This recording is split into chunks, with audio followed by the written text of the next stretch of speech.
नमस्कार, मी आमदार रोहित आर पाटील.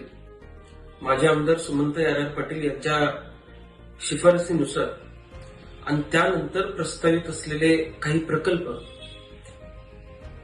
मला विधानसभेचा सदस्य झाल्यानंतर पूर्णत्वास न्यायची संधी मिळालेली आहे. गेल्या जानेवारीपासून ज्या प्रस्तावांचा पाठपुरावा आम्ही करत होतो, साधारण एडीबीचं कर्ज मंजूर झाल्यानंतर हे प्रस्ताव सगळे तात्काळ मंजूर केले जातील असं मंत्र्यांच्या माध्यमातून आणि त्याचबरोबर विभागाच्या वरिष्ठ अधिकाऱ्यांकडून शाश्वती आम्हाला सर्वांना देण्यात आली होती. मतदारसंघामध्ये शाश्वत काम झालं पाहिजे या विचाराने आम्ही सर्वजण धोरण आखून काम करतोय. आज मला आपल्याला सर्वांना सांगताना आनंद होतोय की मतदारसंघातल्या शेतकऱ्याची शेतीसाठी 8 तास वीज मिळाली पाहिजे ही मागणी आहे. अलीकडच्या काळामध्ये पाणी वाढलेलं आहे, त्याचबरोबर वीज सुद्धा मुबलक मिळाली पाहिजे ही भावना सर्वसामान्य शेतकऱ्याची होती. हीच भावना लक्षात घेत आपल्या मतदारसंघामध्ये तासगाव तालुक्यामध्ये बस्तवडे असेल, गोटेवाडी असेल, कवटेकंद असेल, निम्नी जवळचं 5वा मैल असेल आणि त्याचबरोबर कवटेमंकाळ तालुक्यामधील दुधेभावी व कुंडोळी असे एकूण 6 33/11 केव्ही सबस्टेशन मंजूर झालेले आहेत.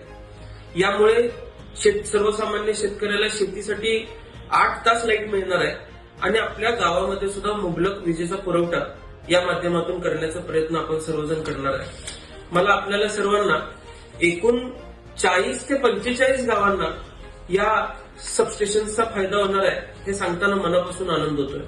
आज कवटेकन सबस्टेशन अंतर्गत कवटेकन, नागाव, मतकुंकी व वासुंबे, गोटेवाडी सबस्टेशन अंतर्गत गोटेवाडी, विसापूर शिरगाव व वंजारवाडी, 5वा मैल सबस्टेशन अंतर्गत निम्नी, नेहरूनगर, नागाव, लांडगुळमळा व तुर्चीचा थोडा भाग, बस्तवडे सबस्टेशन अंतर्गत बस्तवडे, बलगवड्याचा थोडा भाग, त्याचबरोबर कवलगे आणि कुसगाव याचा काही भाग, त्याचबरोबर दुधेभावी सबस्टेशन अंतर्गत दुधेभावी, ढोलेवाडी, शिंदेवाडी, घोरपडी, विठ्ठलवाडी, कदमवाडी व निमज आणि कोमनोळी सबस्टेशन अंतर्गत कोमनोळी, सराटी, लोणारवाडी व चाबुस्तारवाडी या एकूण मतदारसंघातल्या आपल्या 40 ते 45 गावांना या एकूण सबस्टेशनचा फायदा होतोय. आणि मला आपल्याला सांगताना आनंद होतोय की जे शाश्वत विकासाचं धोरण घेऊन आपण पुढे जाण्याचा प्रयत्न करतोय ते प्रस्ताव मंजूर होत आहेत. आपल्या सर्वसामान्य शेतकऱ्यांचा आवाज हा मुंबईच्या विधिमंडळामध्ये आज घुमतोय आणि ही सर्व कामं मंजूर केल्याबद्दल महाराष्ट्र शासनाचं आणि विद्युत विभागाचं मी मनापासून आभार मानतो. धन्यवाद.